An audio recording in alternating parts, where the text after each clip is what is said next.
Today on the Matt Walsh Show, many parents are finally calling for greater transparency in the classroom and more control over what sorts of things their children are taught. If that's the goal, and it should be, then why aren't there cameras in every classroom in the country documenting everything that teachers do and say to their students? We'll talk about that today. Also, 5 headlines, including the media marks the 6-month anniversary of January 6th. As we get further and further away from that event, their retelling of it gets more and more dramatic and absurd. Andrew Cuomo also declares gun violence a public health emergency, and Joe Biden wants to go door to door to get people vaccinated. That's not creepy at all. In our Daily Cancellation, we'll discuss the orgy of ungrateful whining and complaining that accompanied July 4th this year. All of that and much more today on the Matt Walsh Show.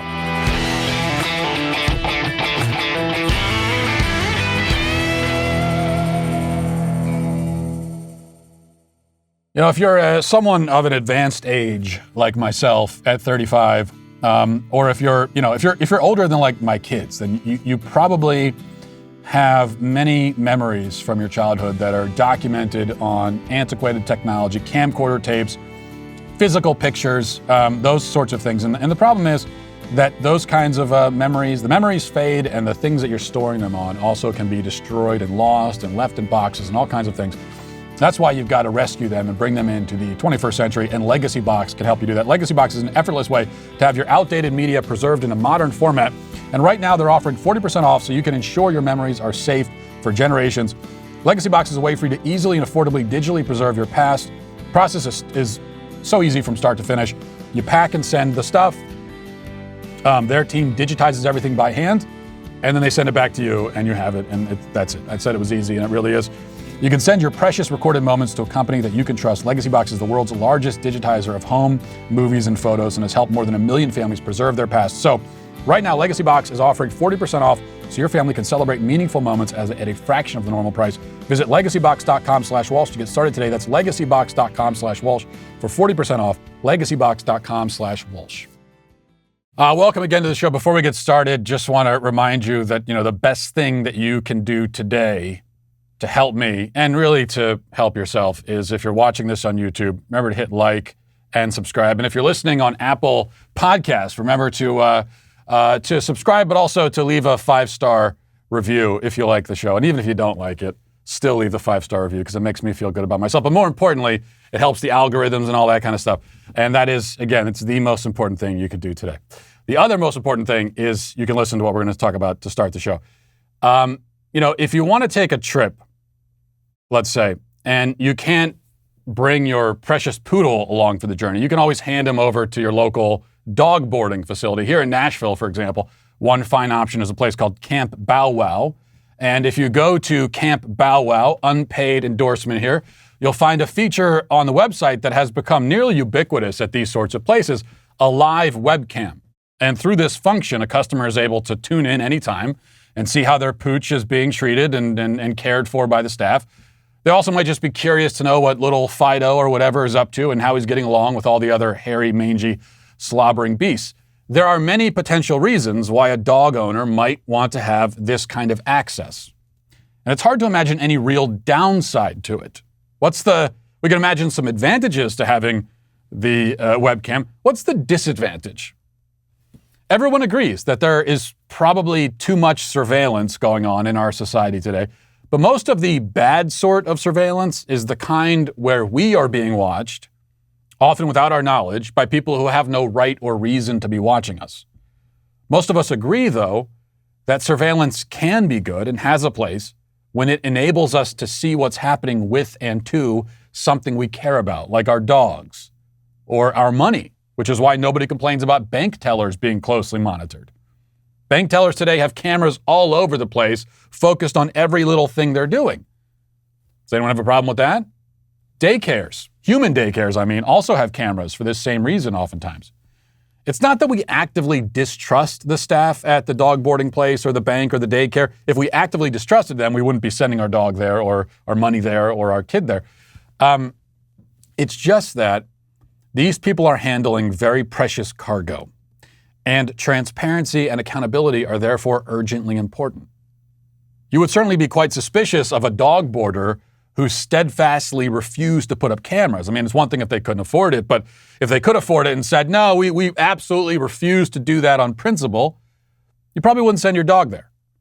Or a daycare facility. Imagine a daycare facility that said that it wanted, we don't want cameras because we want our staff to have more privacy as they care for your toddler. You don't need to see what's happening here. You can trust us. Nothing would make you distrust them more than hearing that. This is all to say nothing of body cameras on police officers. Most people these days support the practice of body cameras and are quite wary of any cop who doesn't wear one. And the cameras in this case work both ways. That's why most people support it. They create greater accountability for police officers, which is good because they are agents of the state who necessarily wield unique power and authority, so you need to have accountability. But they also potentially protect cops from any false claims made against them. Just think about where the cop in the Ma'Khia Bryant shooting would be today if he hadn't been wearing his body camera. Remember, witnesses and media reports claimed that a racist cop had randomly murdered a helpless, unarmed child. It was only because of his camera that we quickly discovered the truth, which is the unarmed child was a teenager armed with a knife and was in the process of trying to stab another teenager to death when the officer fired, saving the victim's life. This is why, though police shootings themselves are often controversial, the body cameras allowing us to see these incidents generally are not anymore. In the aftermath of any shooting caught on camera, you rarely hear anyone, cop or citizen, say that they wish we were not able to see it. Now, you hear the opposite. Something happens and there's no body camera, and we all say, well, I wish we could just see this. But nobody ever says, after something like Ma'Khia Bryant is caught on camera, no one ever says, oh man, I wish there was no video of this. So this all raises a question. If almost everyone agrees that we should have cameras to see what dog boarders and bank tellers and cops and daycare workers are doing, why don't we have cameras to see what public school teachers are doing? If you would not send your dog away for a few hours or a few days without the ability to check in and see for yourself what's happening with him, why shouldn't you have the same sort of access to your own child? If you want this level of accountability and transparency for people who watch our pets and handle our money and care for our toddlers and enforce our laws, why shouldn't we want it? Why don't we want it for the people teaching our kids? The current and, of course, well-warranted backlash against critical race theory in schools represents, I think, something of an awakening for many parents. They finally seem to realize that the school system cannot be implicitly and absolutely trusted to teach children whatever it sees fit to teach them. Parents have a right to know what is being taught and to have a say in what is being taught. These are your kids, after all. Despite the ridiculous arguments put forth by many on the left, and some especially feeble and useless members of the right, teachers don't have a free speech right to say whatever they want to the children in their classrooms. There's no free speech here. Public school teachers are government employees entrusted to perform a particular task. They do not have the right to deviate from that task whenever and however they like. They don't have the right to stand on their perch as teachers and assume the additional roles of counselor, psychiatrist, parent, spiritual guru. Their job is important, but it's limited. And parents ought to know whether and how that job is being performed. Cameras are not the only way to accomplish this task, but they are an important tool. And though we use them to this end in so many other facets of life, we seem to have exempted public schools entirely, and that simply makes no sense.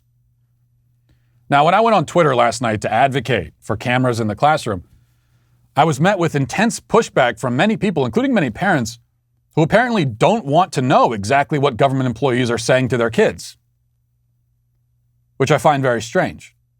And one common refrain was that cameras would infringe on privacy and freedom in the classroom.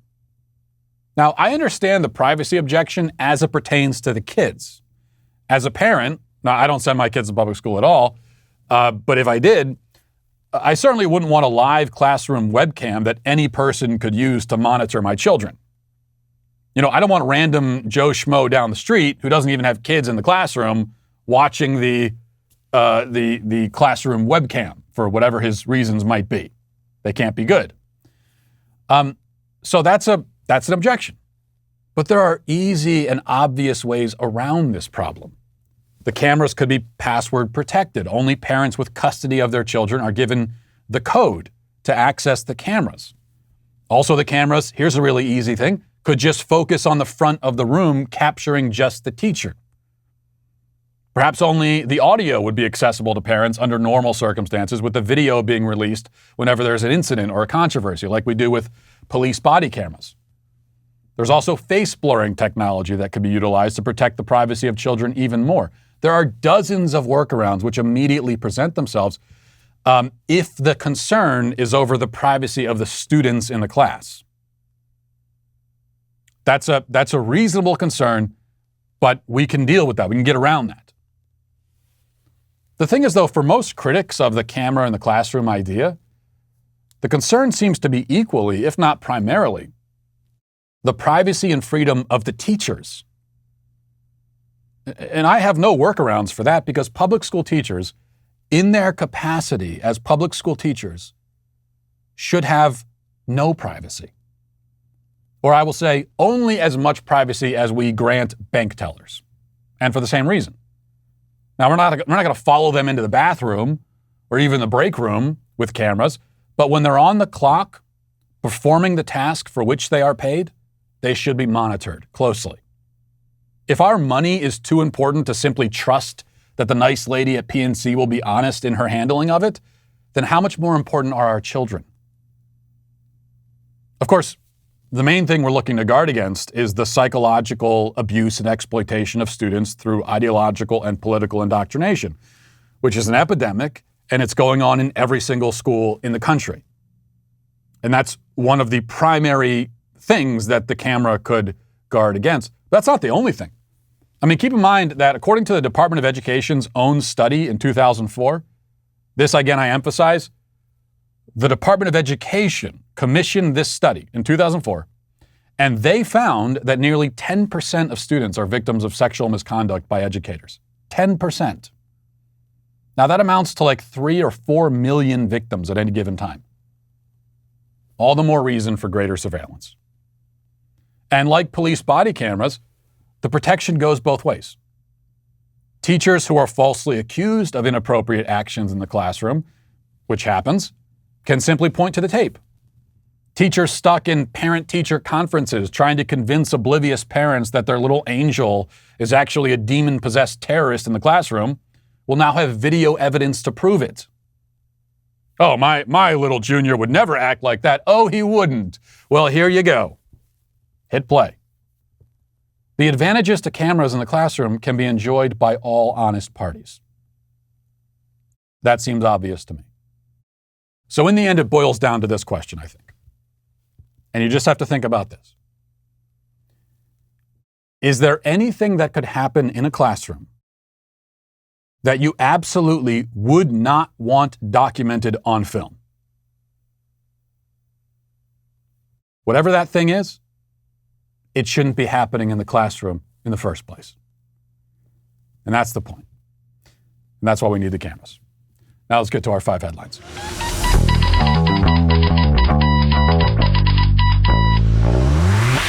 If you're a real American, a red-blooded American, hopefully you were doing some grilling over the weekend on a charcoal grill, which is the only kind that I think is morally acceptable. And if you were doing that, then hopefully you had Moink, which delivers grass-fed and grass-finished beef and lamb, pastured pork and chicken, and wild-caught Alaskan salmon directly to your door, helping family farmers become financially independent outside of big agriculture. And if you didn't have Moink, now you know about them and now you can get them. Their animals are raised outdoors, their fish swim wild in the ocean, and Moink meat is free of antibiotics, hormones, sugar, all the other junk that you get in prepackaged stuff. You can sign up at moinkbox.com/Walsh to get a year of bacon for free, and then pick what meats you want delivered with your first box. I'll say it again, a year of bacon for free. What else I got to tell you? You can change what you get each month and cancel anytime, so it's very easy, very affordable. You're getting great product. You can join the Moink movement today. Go to moinkbox.com/Walsh right now, and listeners to this show get free bacon for a year. That's 1 year of the best bacon you'll ever taste, but for a limited time. Spelled MOINK box.com/Walsh. That's moinkbox.com/Walsh. All right. So I'm back from my second vacation, going on another one in 2 days. No, that's it. I'm here. I'm never going to leave again. Day in and day out. You will never be rid of me ever again. Two things, two quick notes not really from the trip. Well, I had another long marathon drive of 1,000 miles that I did over the course of the last 2 days. And two just things that I saw that I have to mention to you because to me they were notable. The first and the main thing is I guess a shout out I want to give to the town of, I think it was Woodstock, Virginia, right off of 81. And I was going through this town and I saw, and it's been years since I've seen this. I saw a Radio Shack, a real live Radio Shack, not a museum. It was like a real one with people inside it. And it was right next to, I kid you not, a video rental store in Woodstock, Virginia. If you don't believe me, you can go. I'll send tourists now to Woodstock. It's worth it just to see this. It's like I went through some sort of time warp. I don't know what happened. Maybe I hit 88 miles an hour. What is it in Back to the Future? Is it 88 miles an hour? Are you going to I don't know. But and it was just amazing to me. And both of these places seem to be in business. And you kids, you don't know about the video rental places. That was a thing for a long time. So you're spoiled these days. Like, you don't understand the concept of if you want to watch a movie now, right? Or a show, and Netflix has it, then you just go on Netflix on your computer and you watch it, and that's it.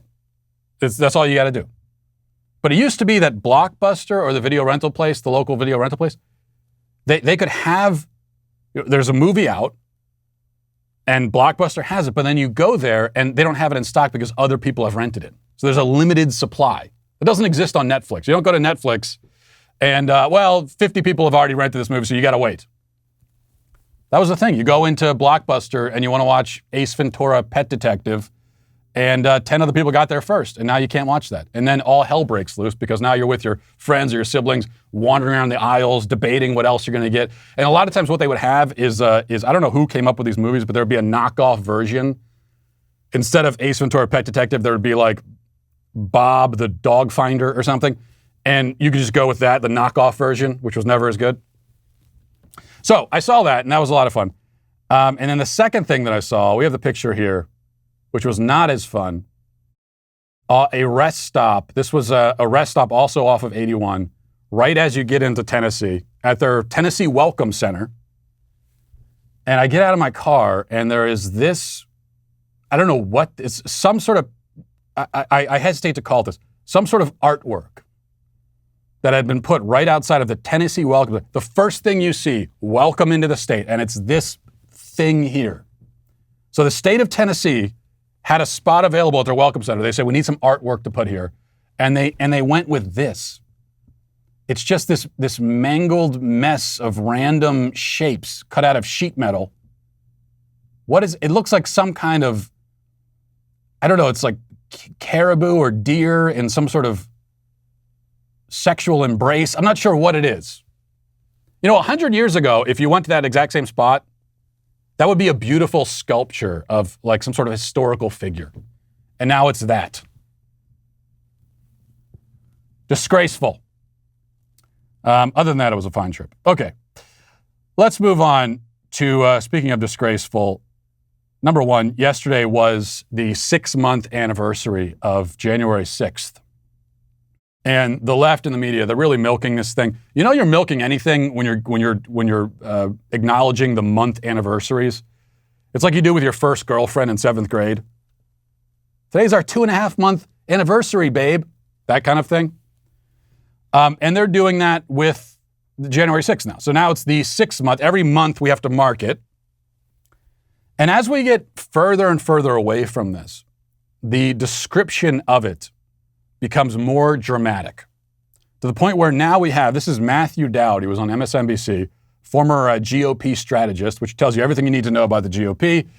And here he is arguing shamelessly and publicly that January 6th was not just like 9/11, it in fact was worse than 9/11. Listen. Well, I absolutely agree with you, Joy, that I think it's much worse than it was on January 6th. It's much worse than it was in November. It's much worse after January 6th. And part of the problem is because there's been no accountability, it's given permission to do more of this. And not only is it given permission to just average people out there who might do crazy things, it's allowed the Republicans just to continue this big lie that they've pushed across. Yesterday, I was in Kentucky. I decided to go to Lincoln's birthplace and his boyhood home. And I was reflecting about it because one of the things Lincoln said was, America will never be destroyed from outside. America will destroy itself. And I think that's what I fear about right now. And one of the things, if you think about this, what would happen if after 9/11 we had done nothing? We had done nothing. Right. Think about that. If we had done nothing after 9/11. And to me, though there was less loss of life on January 6th, January 6th was worse than 9/11 because it's continued to rip our country apart and give permission for people to pursue autocratic means. And so I think we're at a much worse place than we've been. And as I've said, I think to you before, I think we're in the most perilous point in time since 1861 in the advent of the Civil War. Worse than 9/11. Not even as bad as, but worse than 9/11. He acknowledges, though, yeah, there was less loss of life. There was less. Yeah, that's one way of putting it, in that there were 3,000 people killed on 9/11 across 3 states. And there's, so 3,000 versus none. Except for the only person killed by riot-related violence was Ashley Babbitt, who was killed by, we think, a Capitol police officer, though we've never been told who it is. But the only reason I say none is that Matthew Dowd and the media, they don't count her. They themselves have decided that she doesn't count. So as far as they're concerned, none, because they don't acknowledge that. But really, there was one. How many people did the rioters kill? Zero. Zero people killed. 3,000, 0. So it is technically correct and accurate to say there was less loss of life. But to call that an understatement would be itself an enormous understatement. But this is what they're doing. You know, they all you need is for the narrative to metastasize, which happens very quickly. I mean, within hours on January 6th, they had settled on this thing of it was an insurrection, and it was a deadly insurrection.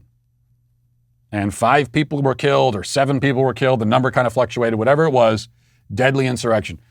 And then very quickly after that, the facts come out, and it turns out, well, no, it wasn't a deadly insurrection at all, except for the rioter that was killed. In fact, it wasn't an insurrection at all, much less deadly. But it doesn't matter. It does not matter. All they need is the story, and then they can run with the story forever. It's the reason why they still say, hands up, don't shoot. But as dramatic as that was, it pales in comparison to this. Andy Kim, who's a congressman from New Jersey, of course, he tweeted this. And there's a picture of him holding his cheap blue suit, and he says, 6 months ago today, I wore this blue suit as I cleaned the Capitol after the insurrection. Now I just donated it to the Smithsonian. January 6th must never be forgotten. While some try to erase history, I will fight to tell the story so it never happens again. Here is one story. And this is a whole thread. Then it says, story of the blue suit. He says, when the Smithsonian asked me to donate the blue suit, I thought about how the suit itself is unremarkable. Bought off the rack at J. Crew during a holiday sale, I wanted a bright blue new suit to wear to Biden's inauguration. Then January 6th happened. Can we just stop here for a minute? You're going to an inauguration. This is a big thing for you, obviously. It's a big deal. You're a congressman. You're a representative of the country. Can you go and get a tailored suit? I know you can afford it. You're running into J. Crew off the rack and buying a suit? That's embarrassing enough on its own. And then he continues. Then January 6th happened. I woke with the news of the Whines in Georgia. I decided to wear the blue suit. I bought it to be a suit of celebration. And I thought, what better way to give the suit meaning than to wear it when I confirmed the Electoral College and then later to the inauguration. A suit of celebration that you spent $72 on in clearance. Come on. And then he goes on. I can't even read this whole thing. While he goes on for a while talking about how he wore the blue suit, and then there was the quote-unquote insurrection, and then he helped to clean up a little bit. He picked up some old, just some like plastic bottles and stuff that had been left there, and he put those in a garbage bag. And it was this heroic moment of by Andy Kim, and now he's giving his suit to the Smithsonian. He's giving it to a museum.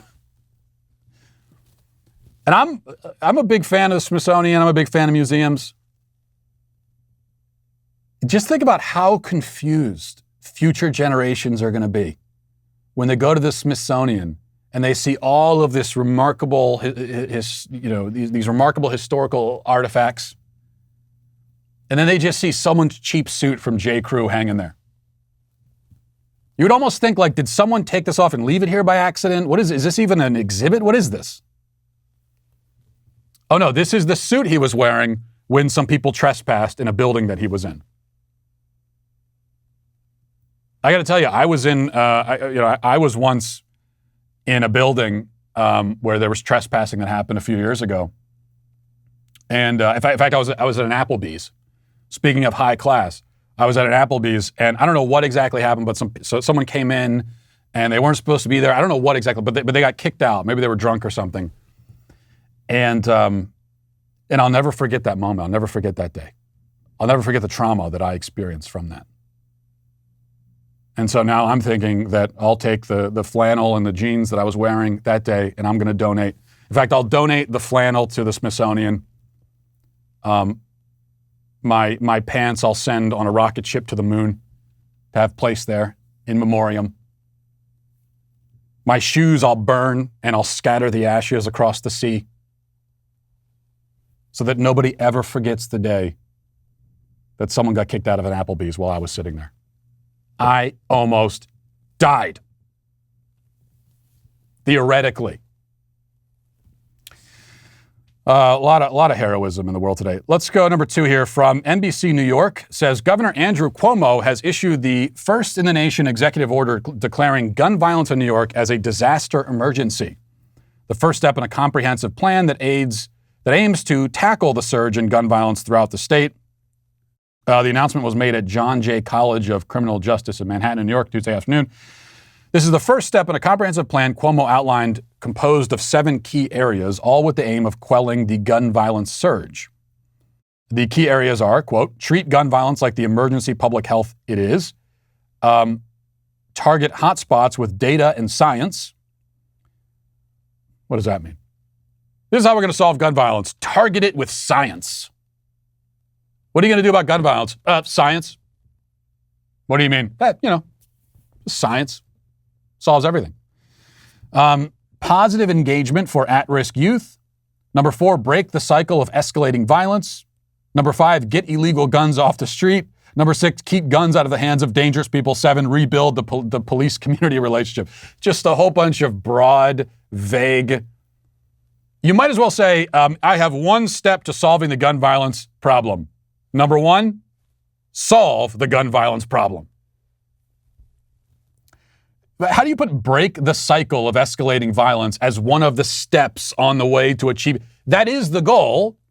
Now, how are you going to do that is the question. Oh, you're going to declare gun violence a public health emergency. Okay, that's really going to help. This is part of the religion of the left. They believe that every bad thing is a public health emergency. Because everything has to be framed in a sort of sanitized medical kind of way. Everything becomes a health crisis. It's really a medical, scientific issue. And why do they do that? Because they're trying to remove the moral dimension from all of these things. And they think just by declaring something a public health crisis, that in itself will solve the problem. And in trying to remove the moral dimension, what they're looking to avoid is the reality that gun violence happens just like all other kinds of violence, and there's a lot of it happening in our cities and not all of it involving guns, but it happens because individual human beings make the choice to behave this way. But they don't want to talk about choice. Because when you talk about choice, then you have to ask, well, why are they making this choice? Why are they acting this way? If you got a 17-year-old guy out there on the street in New York or Chicago or Baltimore, and he just goes up and shoots someone dead to steal his shoes, or because he's selling crack on a street corner where he would prefer to be. Yeah, you could blame the gun if you want and say, this is a public health emergency. Or you can ask, what in the world has happened that would lead to this 17-year-old throwing someone's life away and his own life away for nothing? This is someone who does not value life, his own or anyone else's.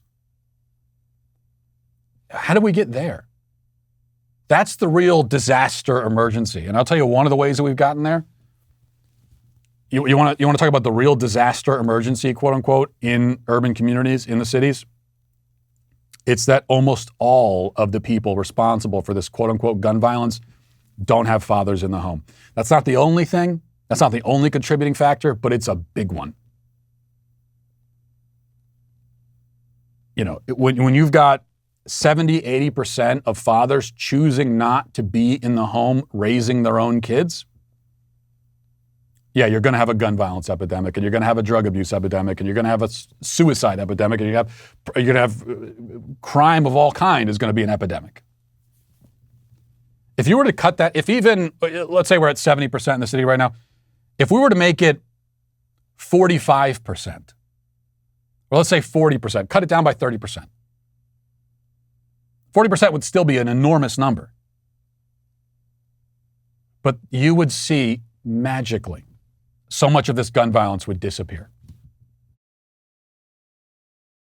But we can't discuss that. That is not, in the 7 key areas that he outlines, doesn't talk about that. Doesn't talk about how almost all of these perpetrators of gun violence don't have dads. Governor Cuomo, also on the gun violence front, tweeted this as well. He said, the gun industry is the only industry in America with immunity from civil lawsuits. It's an insult to victims of gun violence. Today, I'm signing legislation to reinstate public nuisance liability for gun manufacturers in New York State. I thank the sponsors of the bill. Well, that's just a lie, just so you know. When you hear this thing about how gun manufacturers are not liable, or they're insulated from lawsuits or anything, they have immunity from civil lawsuits, that is not true. A gun manufacturer can be sued under the same, for the same reason that the manufacturer of any other product can be sued. If you sell someone a product and it malfunctions, it does something that it's not supposed to do, and somebody gets hurt or killed in the process, you get sued for that. If I take my Glock 19 down to the range and I pull the trigger and it explodes and kills me, my family could definitely sue them for that. But what you can't do is sue someone or sue the manufacturer of a product if somebody else takes that product and uses it in an illegitimate and illegal criminal way. That's what you can't sue gun manufacturers for, obviously. If there's an axe murderer running around out there, you can't sue Home Depot because that's where he bought the axe. Much less can you sue the company that made the axe. You can't do that. If somebody buys the axe and they pick it up to cut some wood, and the blade comes flinging off of the axe and hits someone in the head and kills them, again, you could sue them for that. But if you take the axe and choose to use it in a way that you're not supposed to, then you're the one liable. Same for guns. So this is a misnomer. This is a falsehood. It's a lie, in other words. Okay, next here, Joe Biden unveiled his plan for getting the holdouts who are not vaccinated, and he said he wants to go door to door and find all you people and drag you there by the scruff of your neck. Here he is explaining. Because here's the deal.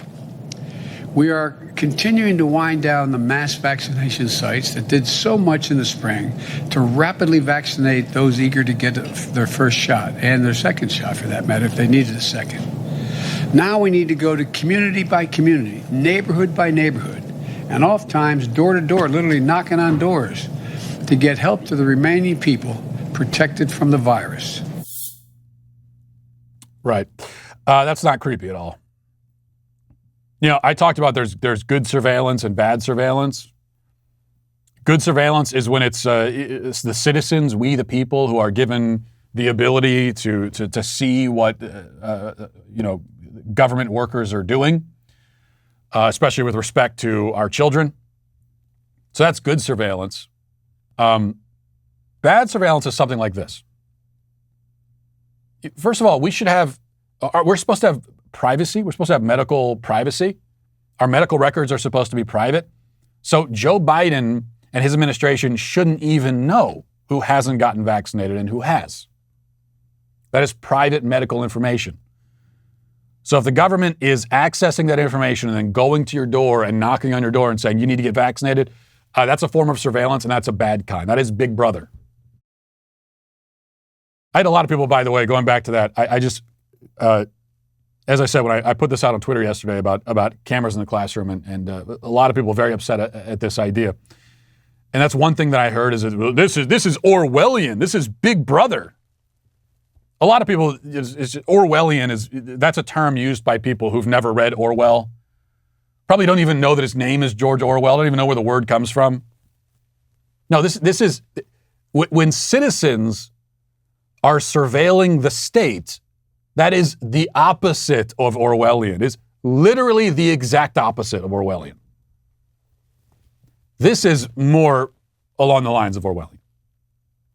And it's all completely pointless and useless because, just so you know, the people at this point who are not vaccinated, it's not because they don't realize that the vaccinations are out there.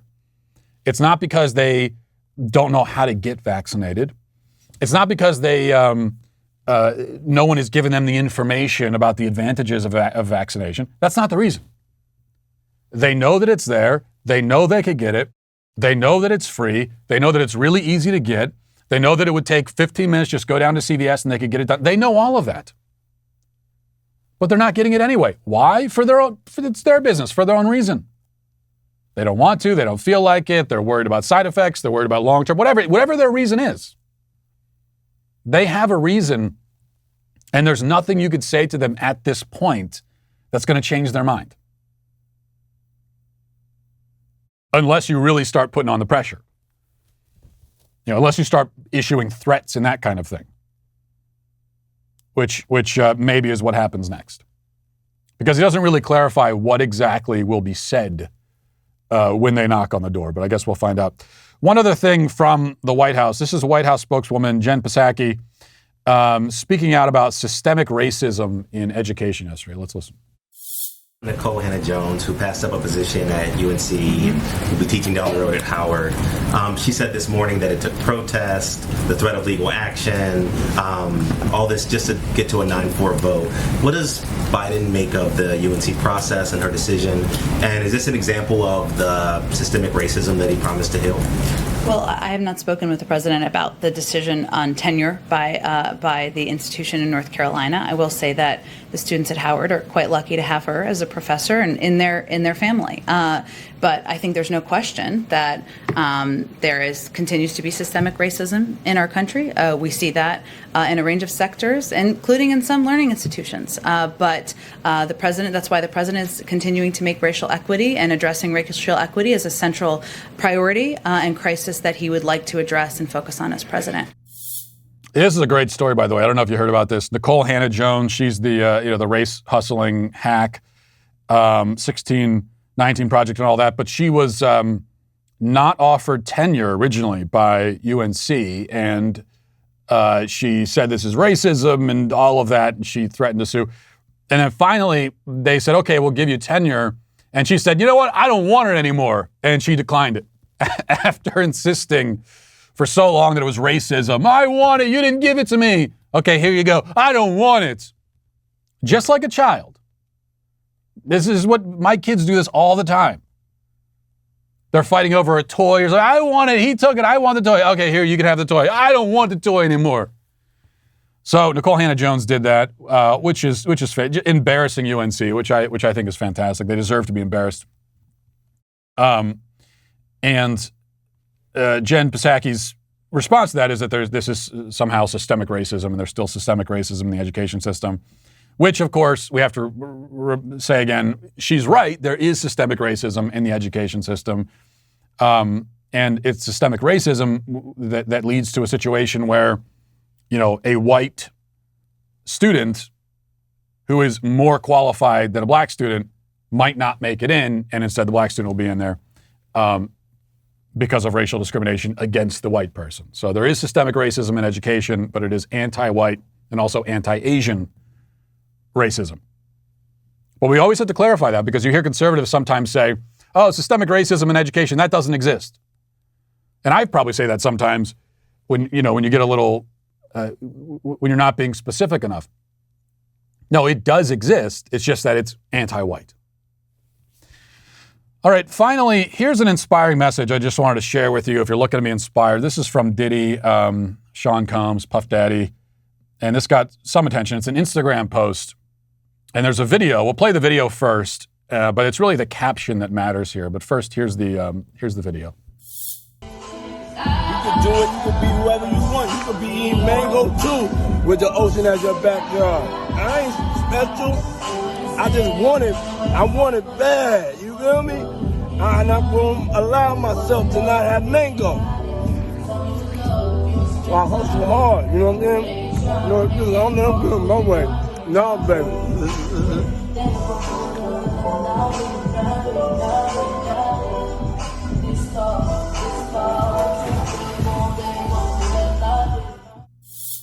Okay, so he's clearly high as a kite. I have no idea what he just said. There's something about mango and work hard so you can have your own mango, I guess. I think it's a very mango-centric, inspirational message. Which really, I think you could just go to like Whole Foods or something and get a mango. Really, you don't have to be rich to do that. But I don't know if he thinks that you have to fly down to a tropical location to get a mango, because you can really get them at the grocery store. But anyway, here's the caption is what got my attention. He says, one day when I was growing up, I woke up and there was 15 roaches on my face. At that moment, I said, hell no, I refuse to live like this. Work hard, believe in your crazy dreams, and never settle. #love. I'm just 15 roaches on your face? So many questions. Like, first, how does a roach infestation get so bad that you have 15 of them on your face? What is this, Fear Factor? Were you sleeping on the set of... I mean, how did all of those get on your face? And what were they doing there? Did you smear bacon grease on your face before you went to bed? Here's even more pressing question. How did you know that it was 15? It's such a specific number. Did you count them? What kind of person wakes up and goes, oh no, there's roaches on my face. 1, 2, 3, 4, 5. It doesn't make sense to me. I'm calling shenanigans on this roach story. Maybe there was one roach on his face, and the story has grown into 15. In 5 years, he'll be telling the story, and there was 6,000 roaches crawling all over his body. Who knows? I'm not sure if I believe it. Okay.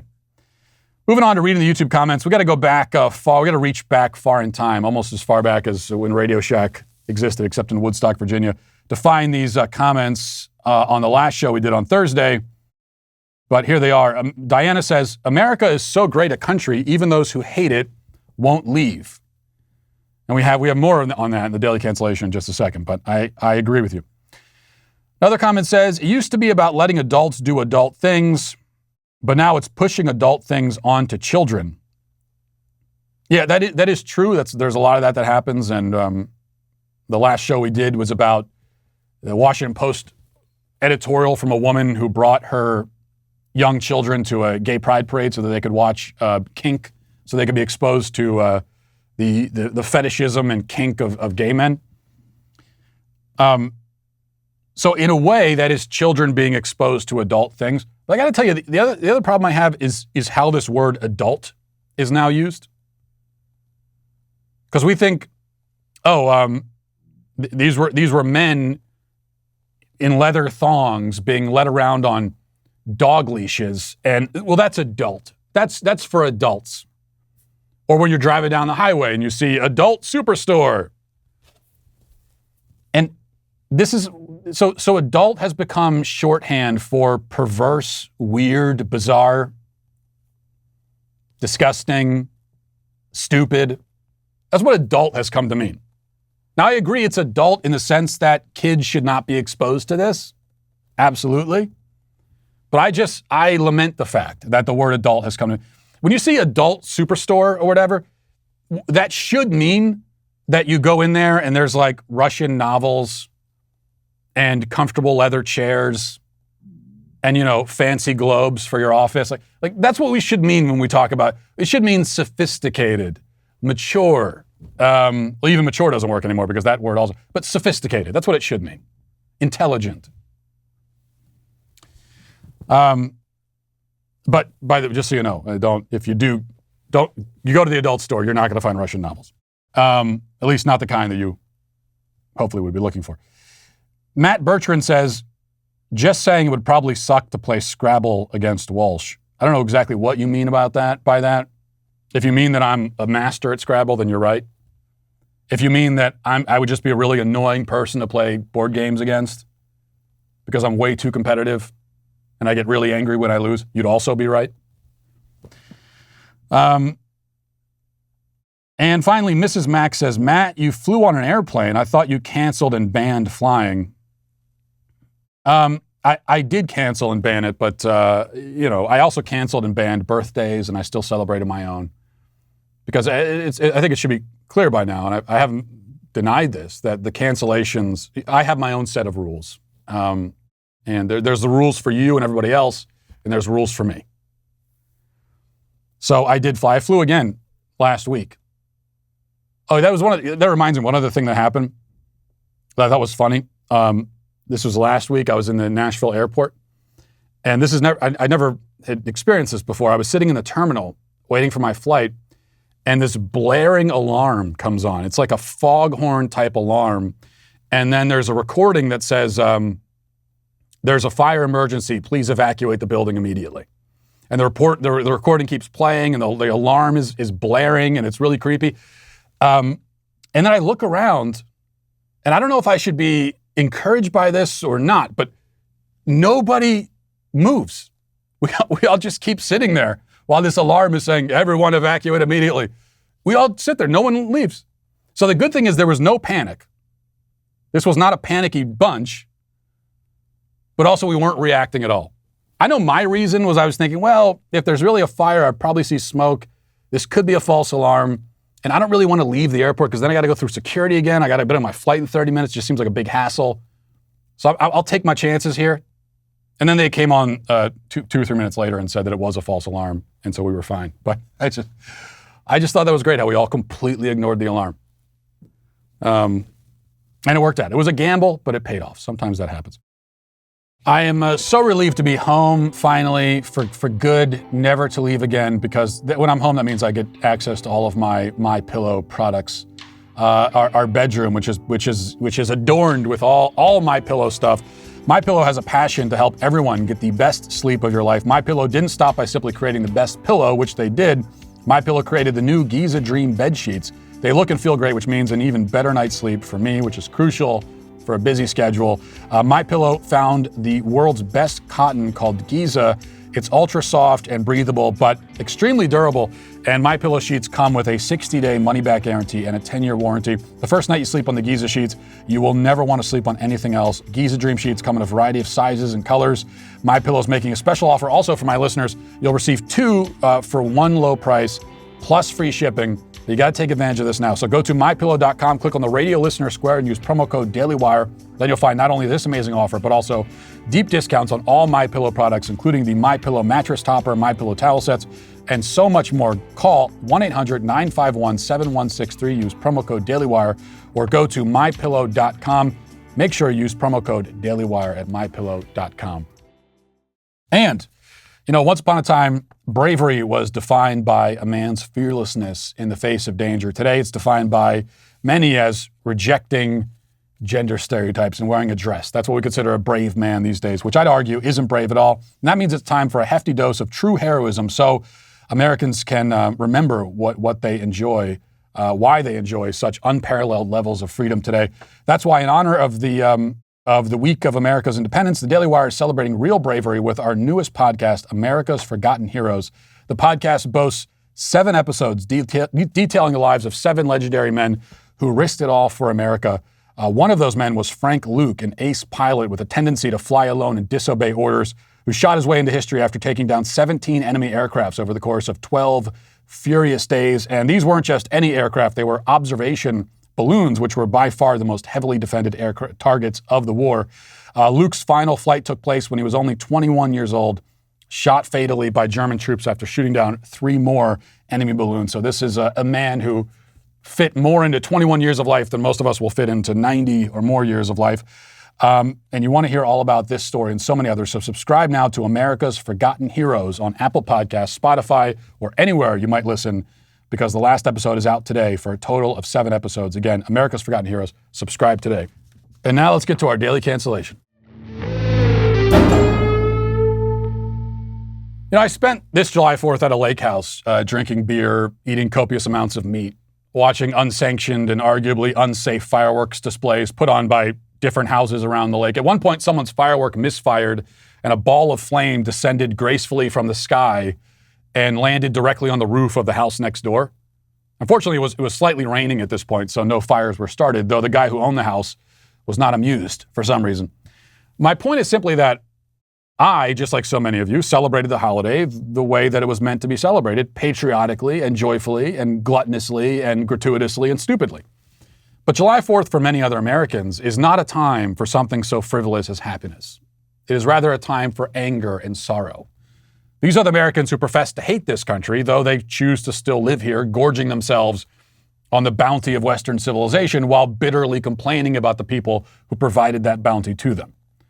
Most of these ungrateful, whiny losers can't even really explain why they hate this country so much, as this recent video from Campus Reform demonstrates. Are you proud to be an American? No. I feel embarrassed to be an American every day. Not really in this climate. No, I'm a black person, so obviously I experience a lot of, there's oppression that comes with that. Not most of the time. I think sometimes it's just a little embarrassing. No. Be proud of what? What is there to be proud about if you're black and being because it's just it's still a lot of stuff that goes on for black people. I think that's a complicated question for me. I think I think most of the time, no, at least over the past 4 years, it's been tricky to, love to be an American.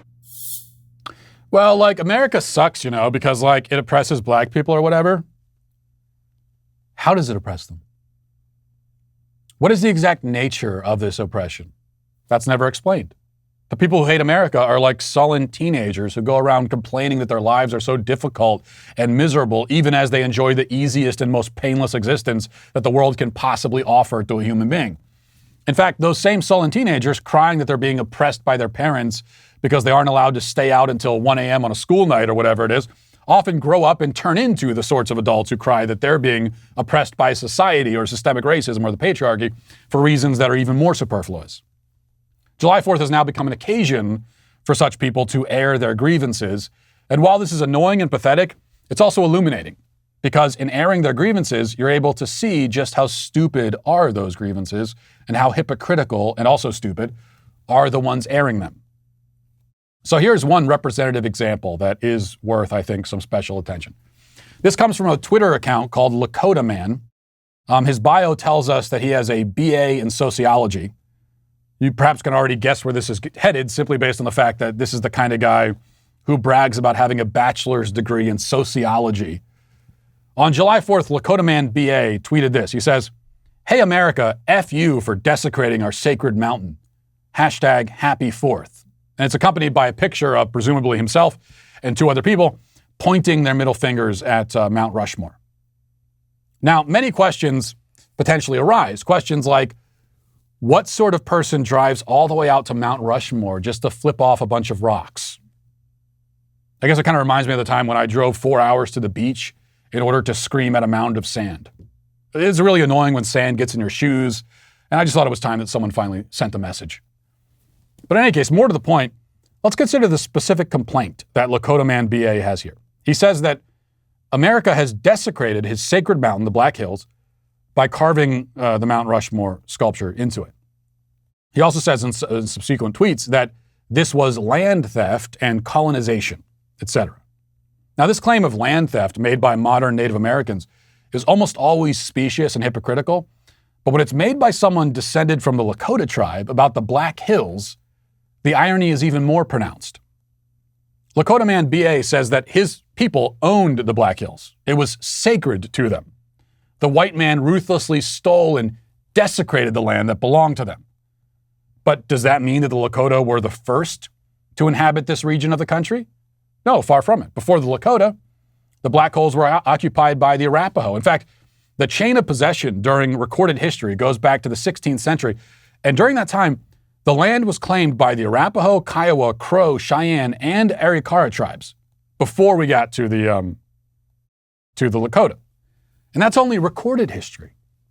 Archaeologists tell us that the very, very first occupants of this region were called the Clovis people about 13,000 years ago. Well, archaeologists did tell us that. Now we're told that the Clovis people came somewhat more recently, and they're predated by another group of people who we know very little about. The point is that the Black Hills, his sacred mountains, are not his at all. His people were not the first to occupy it, not the second, not the third, not the fourth, not the fifth, not the sixth. Indeed, the Lakota came in the 19th century, moved everyone else out, took over, and immediately declared the mountains sacred to them. Like they just got there, killed a bunch of people, and said, these mountains are sacred. Keep something in mind here. When we say that one tribe moved other tribes out of the region, we don't mean that they asked them politely to leave. Okay, they didn't show up with a note and say, hey guys, would you mind skedaddling here? Would you mind moving over and giving us some space? Would you mind? That's not how it worked. In Indian culture, war over land was very common, and it was very, very brutal. Slaughter, decapitation, dismemberment, rape, enslavement, scalping were all common features of these conflicts. Speaking of scalping, the earliest evidence that we have of this practice, to my knowledge, dates to the 14th century. In South Dakota, a mass grave from that period has been uncovered, and we don't know exactly what happened, but whatever happened, it's been dubbed the Crow Creek Massacre because the human remains show that hundreds of people were cut to pieces, scalped, tortured, mutilated. And this is before any white man had set foot on that part of the globe, way before. Which means that that one Native American tribe did that to another. And there's nothing especially surprising about that. That's how they treated each other. And that's what they did when they wanted to take the land occupied by some other group. Now, bringing this back to the Black Hills.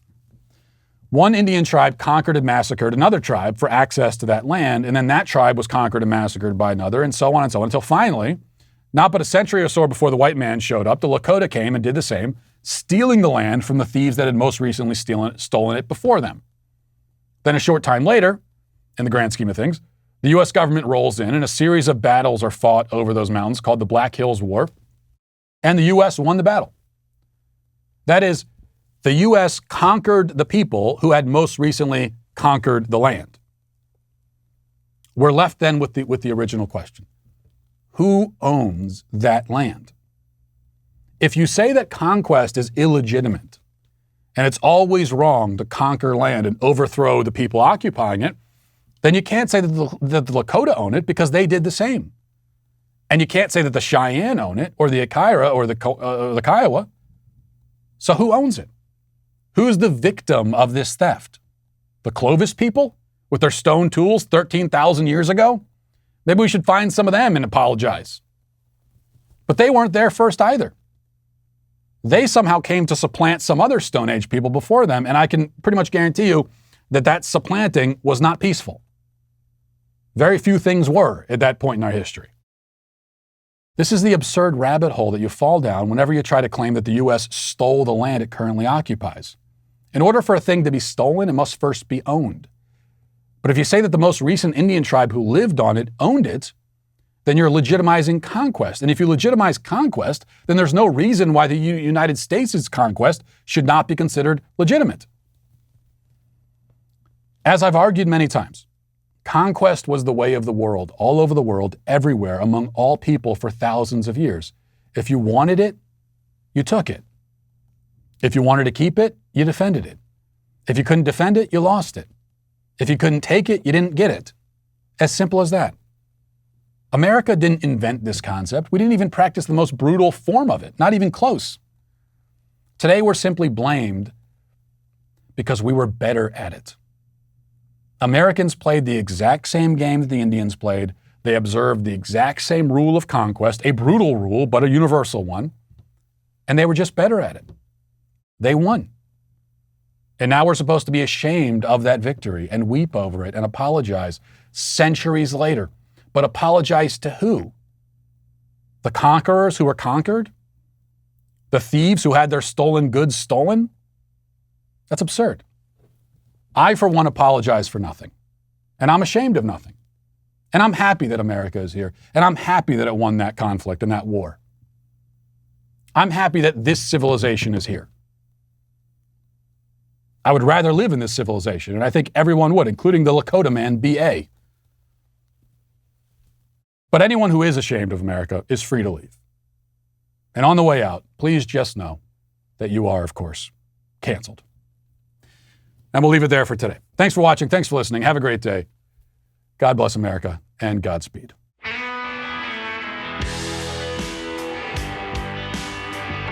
The Matt Walsh Show is produced by Sean Hampton, executive producer Jeremy Boring. Our supervising producers are Mathis Glover and Robert Sterling. Our technical director is Austin Stevens. Production manager Pavel Vodosky. The show is edited by Sasha Tolmachov. Our audio is mixed by Mike Coromina. Hair and makeup is done by Nika Geneva. And our production coordinator is McKenna Waters. The Matt Walsh Show is a Daily Wire production. Copyright Daily Wire 2021.